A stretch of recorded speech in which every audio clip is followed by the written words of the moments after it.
నమస్కారం. బీఆర్కే భక్తి ఛానల్‌కి స్వాగతం. నేను మానస. ఈరోజు మనతో పాటు ఉన్నారు భారతీ శంకర పీఠం వ్యవస్థాపకులు బ్రహ్మశ్రీ తిరుపతి మూర్తి అవధాని గారు. మనకున్న సందేహాల గురించి ఆ గురుగారిని అడిగి తెలుసుకుందాం. నమస్కారం గురుగారు. ఓం శ్రీ మహాగణాధిపతయే నమః. శివరాత్రి రాబోతుంది గదా! ఆ రోజు ఉపవాసం ఇంకా జాగరణ, అభిషేకం చేస్తూ ఉంటారు గదా! ఉపవాసం చేసే వాళ్ళకి ఏ రోజు పూజ గదిని శుభ్రం చేసుకోవాలి?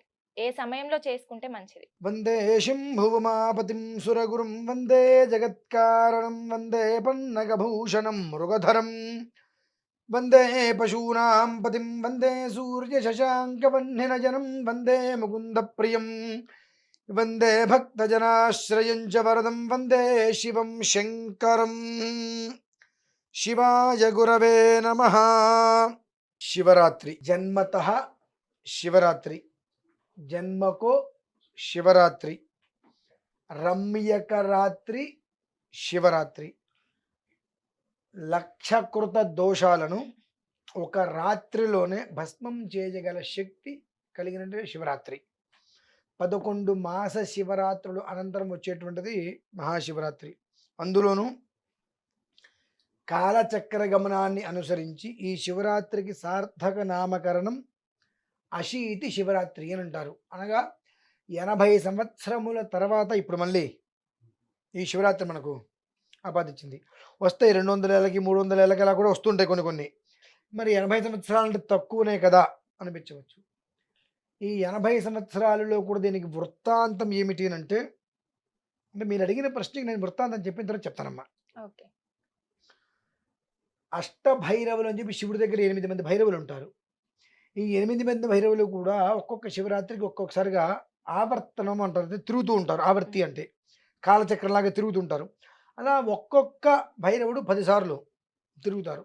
ఆ తిరిగినప్పుడు వచ్చేటువంటి గమనం ఏదైతే ఉంటుందో చివరిది ఇప్పుడు 80వ సంవత్సరంలో సంహార భైరవంతో మనకు శివరాత్రి ఆపాదిస్తుంది. దీనివల్ల ఏంటి ఉపయోగం?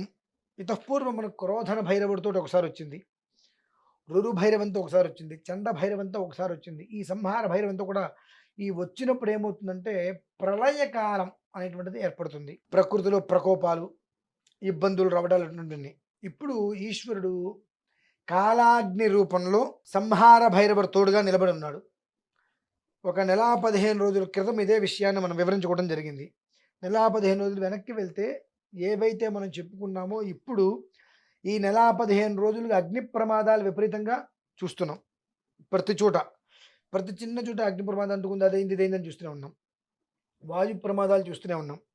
అంటే మరణ మృదంగం, మరణ భయం అనేటువంటిది గత కొంతకాలంగా మనం రోజు ఎప్పుడూ చూడని ప్రమాదాలు అటువంటివన్నీ మనం చూస్తూనే ఉన్నాం.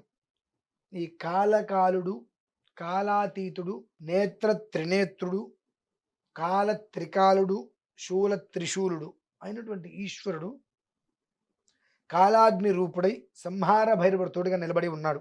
ఇవి ఒక్కొక్కసారి వచ్చినప్పుడు కొన్ని కొన్ని ప్రమాదాలని మీదకి తీసుకుని వస్తూనే ఉంది. మనం ఇబ్బందులు పడుతూనే ఉన్నాం. భగవంతుడి యొక్క దయ వల్ల మళ్ళీ బాగుపడుతూనే ఉన్నాం. అయినప్పటికీ మనకి ఏమాత్రం బుద్ధి, జ్ఞానం, సిగ్గు, ఎగ్గు ఏవి లేకపోవడం వల్ల మళ్ళీ యథావిధిగా మనం చేసే దరిద్ర పనులని మనం చేస్తున్నాం. మనం ఎందువలన ఒకవేళ పుణ్యం చేసుకుంటే బాగుపడతామేమో. బాగుపడితే ఎట్లా? అందరూ బ్రతకాలి కదా. మనం పాపం చేసుకొని అనారోగ్యాలు అన్నీ వస్తేనే కదా అందరూ బాగుపడేది. కాబట్టి ఈ పాపాలు మనం ఎప్పుడూ చేస్తూనే ఉంటాం. అంటే ఎందుకు ఈ మాట చెప్పవలసి వస్తుందంటే అమ్మ, కాలచక్రవశాత్తు ఎవరు ఎలాంటి ప్రమాదం కొని తెచ్చుకోవద్దు. శివరాత్రి ముందు రోజు మొత్తం అంతా బాగు చేసుకొని శివరాత్రి 26 తారీఖు ఉదయం నుంచి 27 తారీఖు ఉదయం వరకు 24 గంటల సేపు ఏకధాటిగా ఈశ్వరుడి నెత్తి మీద ఉదకం అంటే నీరు పోస్తూ ఉండండి. ఇంకొక పని మనం పెట్టుకోవద్దు. ఓం నమ శివాయ, ఓం నమ శివాయ, ఓం నమ శివాయ. ఇంకొక 1000 రకాల మంత్రాలని మనం తెచ్చుకోవాల్సిన అవసరం లేదు. ఈ ఓం అనేటువంటి నాదాన్ని పక్కన పెట్టి నమశివాయ అనేటువంటి 5 అక్షరాలతో కొన్ని రకాల ప్రయోగాలు చేస్తే బ్రతుకున్న మనిషిని చంపేయచ్చు.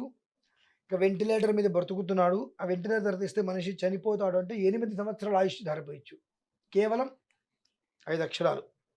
ఆ 5 అక్షరాలని చక్కగా స్మరించుకుంటూ ఇంత శివలింగం చిన్నది బటన్ వేలు అంత ఆ శివలింగం, స్ఫటిక శివలింగం ఇంట్లో పెట్టుకొని అనునిత్యం అభిషేకం చేసుకునే విధానం ఒకటైతే, ఆ శివరాత్రి 24 గంటల సేపు ఏ నద్యౌ పృథివీ చాంతరిక్షం చ ఏ పర్వతా ప్రదిశో దిశశ్చ తేనేదం జగద్వ్యాప్తం ప్రజానాం తన్మే మనస్సివ సంకల్పమస్తు.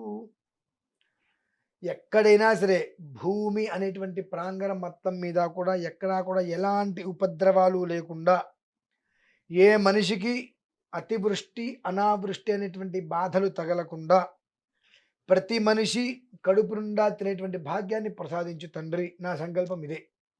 నేను క్షేమంగా ఉండాలి, నా చుట్టూ ఉన్న వాళ్ళందరూ కూడా సుఖ సంతోషాలతో, ఎవ్వరికీ ఎలాంటి ఇబ్బందులు లేకుండా ఉండాలి స్వామి. నమస్కారం చేసుకొని చక్కగా అభిషేకం చేసుకోవడం. ఇకపోతే జాగరణ ఒకటి, ఉపవాసం ఒకటి. ఉపవాసం అనేటువంటిది నిషిద్ధమైన విషయం, పనికిరాదు. ఉపవాసం పనికిరాదు అంటున్నారేంటి? చాలామంది ఉపవాసాలు చేయండి, ఉపవాసాలు చేయండి అంటారు. చెప్పే వ్యక్తి కాస్తైనా అన్నం తినాలని కోరుకుంటాను నేను. ఉపవాసం చెయ్యండి అని చెప్తారు కదా, ఆ వ్యక్తి కొంచెమైనా అన్నం తినాలని కోరుకుంటా. ఎందువలన? ఉపవాసం అంటే ఏంటమ్మా? ఉపహ అంటే రోజు తినేటువంటి పదార్థం కన్నా తక్కువగా తిని ఎక్కువగా భగవంతుడి దగ్గర కూర్చోవటం. అతిగా తింటే ఏమవుతుంది? ఆయాసం వస్తుంది. అసలు తినకపోతే నీరసం వస్తుంది. ఈ రెండు ప్రమాద హేతువులేగా కదా? ఈ రెండు ప్రమాద కారణాలే. ఉపవాసము అనంటే ఏమిటి అనంటే, మనం ఇప్పుడు చేసేటువంటి దరిద్రమైన పనులు, కట్టిక దారిద్ర్యాన్ని అనుభవించటం. ఒకానొక టైంలో పూర్వకాలమునందు మన పూర్వీకుల్లోనో మన క్రితం విధానంలోనో ఇంటికి ఎవరైనా వస్తే మధ్యాహ్నం భోజనం చేయడానికి ఇంట్లో ఉంటే అన్నం తింటారా అండి అని అడుగుతారు. అడగకూడదు. కాలు కడుక్కుంటుండి భోజనానికి అనాలి. 11:30, 12 గంటలకి మన ఇంట్లో వంట చేయడానికి ఎవరైనా ఉన్నారు, మూడో మనిషి ఎవరైనా సరే, తినచ్చు తినకపోతే వాళ్ళ ఇష్టం, కాలు కడుక్కుంటుండి భోజనానికి అనాలి. అనకుండా మనం ఏమంటాం? భోజనం చేస్తారా అండి అంటాం. చేస్తారా అండి అంటే వాడేమనుకుంటాడు అవతల వ్యక్తి? చేస్తారా అంటే మొహమాటంతో అబ్బాయి లేదండి ఇంటికి వెళ్ళాలి టైం అయిపోయిందండి అంటారు. ఆ పాపం మనకు వస్తుంది. ఆ రోజు ఆ వ్యక్తి మన ఇంట్లో భోజనం చేయకుండా చేయగలగలేదు కదా.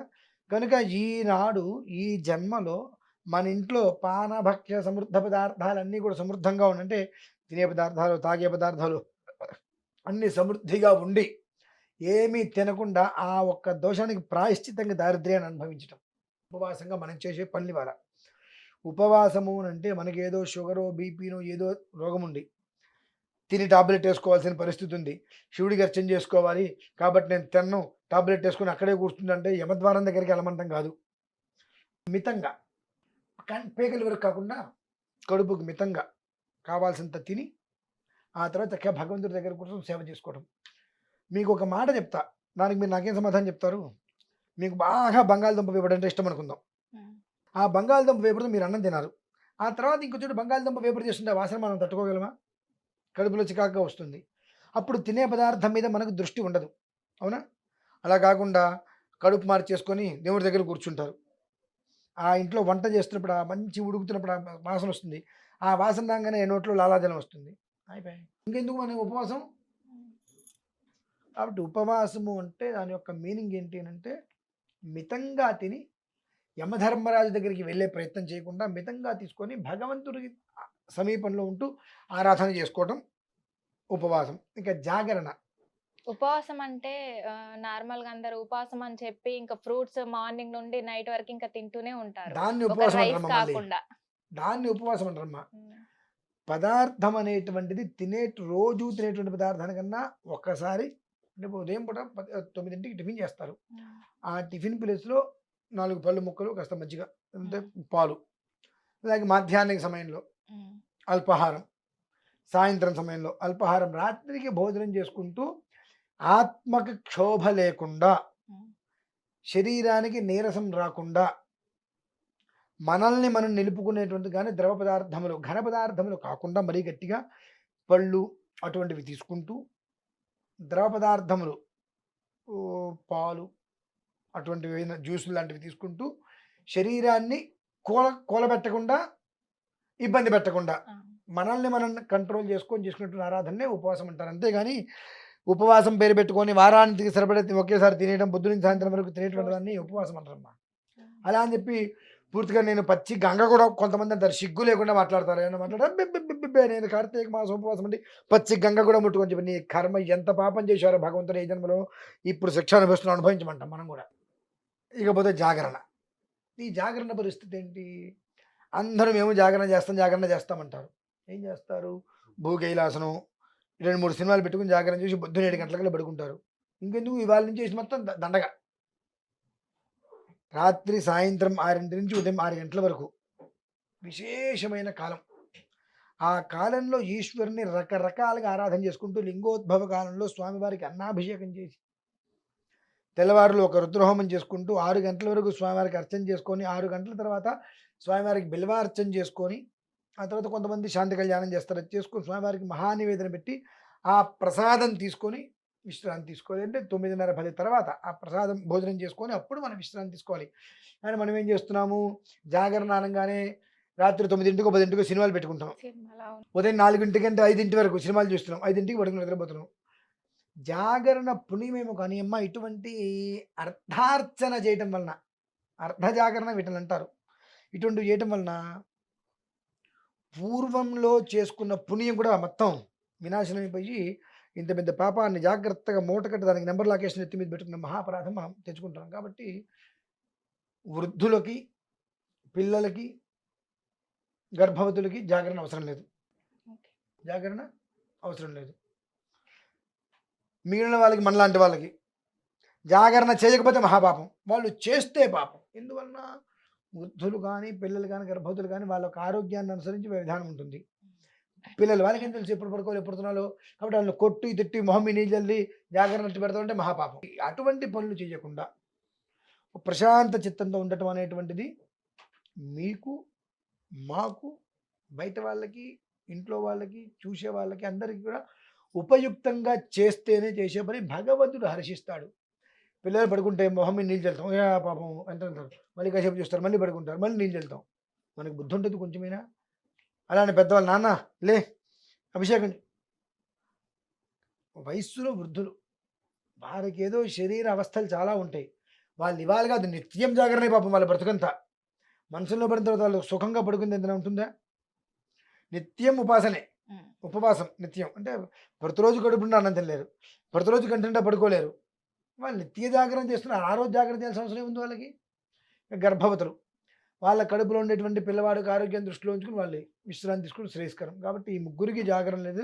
మిగతా వాళ్ళందరూ జాగరణ అనేటువంటిది ఈ సినిమాలు చూడటం కాకుండా ఈశ్వరారాధన చేసుకుంటూ రాబోయేటువంటి పెను ప్రమాదాల నుంచి తప్పించు భగవంతుడా అనుకుంటూ 24 గంటలు 26వ తారీఖు ఉదయం 6 నుంచి 27వ తారీఖు ఉదయం 6 గంటల వరకు పూర్తి 24 గంటలు ఓం నమఃశివాయ అనుకుంటూ ఆ ఈశ్వరుడి నెత్తి మీద నీరు పోస్తూ ఆయన ధ్యానం చేసుకుంటూ ఆయన స్మరించుకుంటూ ఉండగలిగితే ఖచ్చితంగా ఆ యొక్క పుణ్యం అనేటువంటిది ఆ ఒక్క జీవికి తదనంతరం 7 జన్మలు ఇస్తుందమ్మా. అంటే 7 తరాలు ఆ పుణ్యాన్ని ఆయన భగవంతుడు ఇస్తారు ఖచ్చితంగా. అది విషయం. శివుడికి అంటే అభిషేకం అంటే ఇష్టం అంటారు కదా.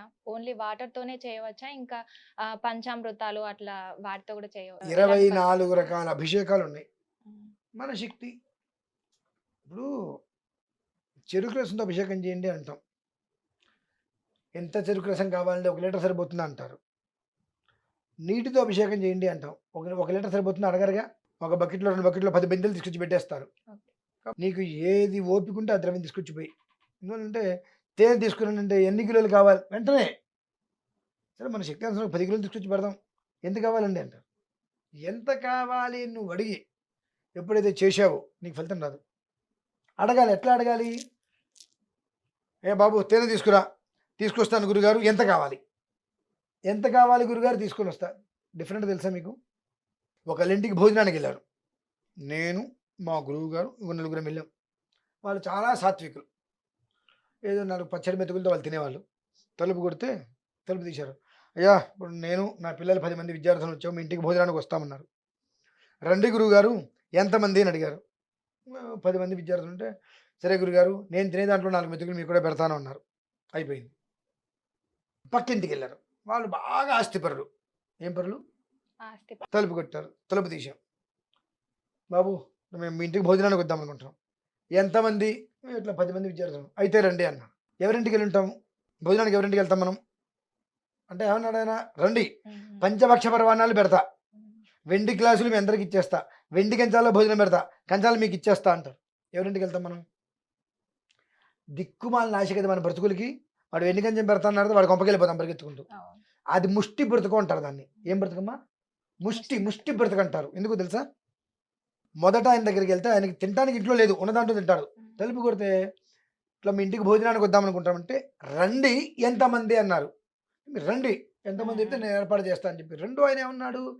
ఎంతమంది అని ముందడిగాడు. ఉమ్, మేము 10 మంది. అయితే రండి అన్నాడు. ఇంకో 25 మంది వస్తే పెట్టడుగా. అంటే ఆ పిలిచే పిలుపు